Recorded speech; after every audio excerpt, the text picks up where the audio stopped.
So one of the things that I can say about the Maratron that has been grinding my gears lately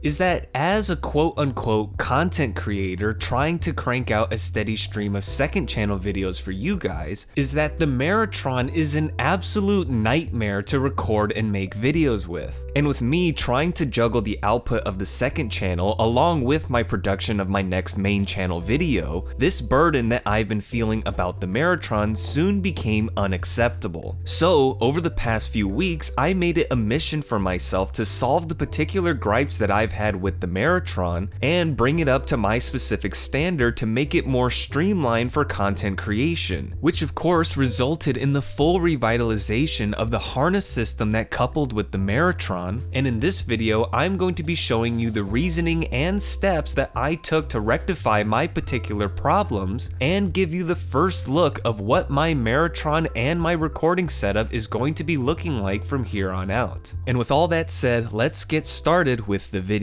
In 3, 2, well, actually I'm wasting too much time counting from 3. Let's start from 2, 2, 1. Okay, let's get started. So first, I'm going to start with the list of problems that I had with the old build and then show you the steps that I took to solve them. And of course, I'm just going to be showing you this in Photoshop because I'm too lazy to edit any graphics right now. But the first problem that I had is of course that the Maratron was just too bulky and took up far too much room. And while of course this is something that all VR treadmills share and it kind of comes with the territory of VR treadmill play, but this also especially sucked for me because to try and make a better viewing experience for you guys during my gameplay videos, I not only needed to have a green screen at the back which was held up by these 2 tripods that also took up a lot of space, but I also needed a green screen on the floor so the whole treadmill would be cut out properly. And with the act of trying to slip this green screen underneath this heavy treadmill and harness being so laborious and time consuming, it reached the point to where it became easier just to live with everything as it is and tiptoe around this massive setup for the coming days on end, just so when it came to recording time I didn't have to reset all the painful work that I already did, which you guys can guess was very annoying. So to fix my issues, I not only needed to do something about the harness system on my treadmill without sacrificing any of the features that it already offered,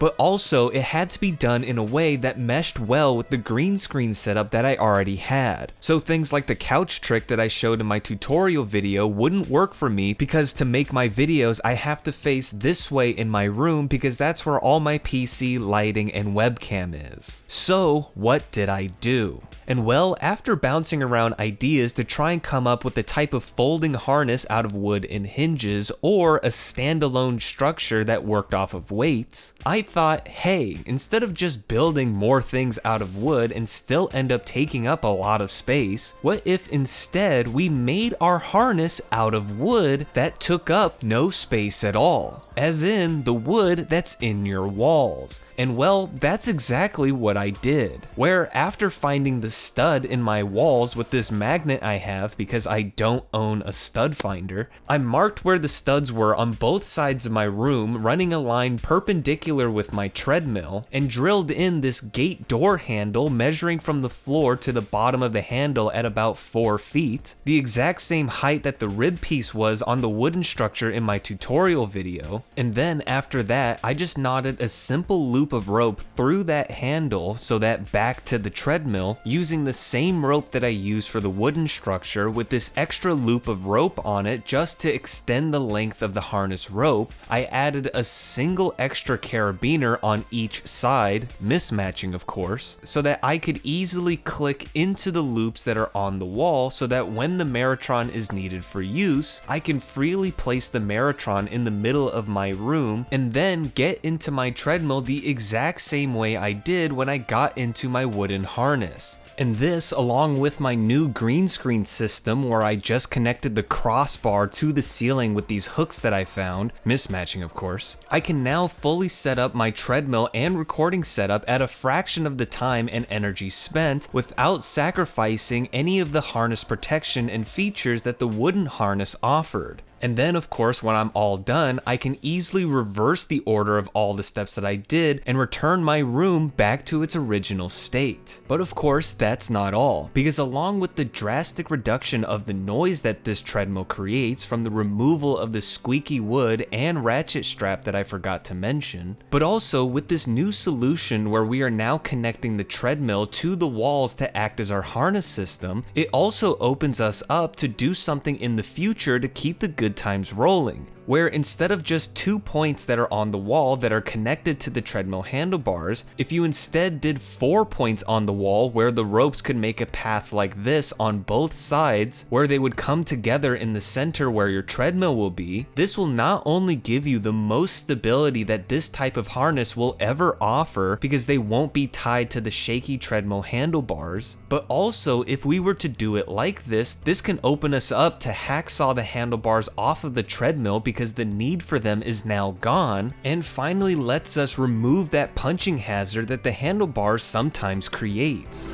Oh shit! Which also now brings up the question of why didn't I do this? I mean, maximizing the immersion with the Maratron would seem like the priority, so what's my problem? And well, the reason why I didn't do this as of this moment is two main things. And it's that one of the charms to me about the Maratron is that you can build this in a manner that is productive rather than destructive. That with the pieces of the Maratron starting out as a mouse and a manual treadmill to be later combined to become a VR treadmill, these pieces can always go back to its original state. That it doesn't have to stay as a VR treadmill forever, and to me, that's really valuable. But to saw off the handlebars, essentially breaking the manual treadmill, crossing that point of no return, just because I want to be a bit more comfortable swinging a sword at kneecap levels, just seemed a bit unnecessary for the time being, but we'll see what the future will bring. It is always an option for me. And the second reason, which is admittedly far more simple, is that the handlebars just also acts as that final oh shit bar. That if something like the ropes or wall mounts fail, or you just trip over your feet and start to fall, those handlebars that we all despise really starts to become your only friend. So for those reasons, I decided not to cut the handlebars and just live with it as it is. TLDR, safety, and I don't like to break things. And well, that's pretty much it for the new setup. I look forward to seeing what you guys think in the comments below. Feel free to express your anger at me in the comments if you built the wooden structure because of me. If there's any consolation for your time and money wasted, I also built the wooden thing as well, so I'm in the same boat as you.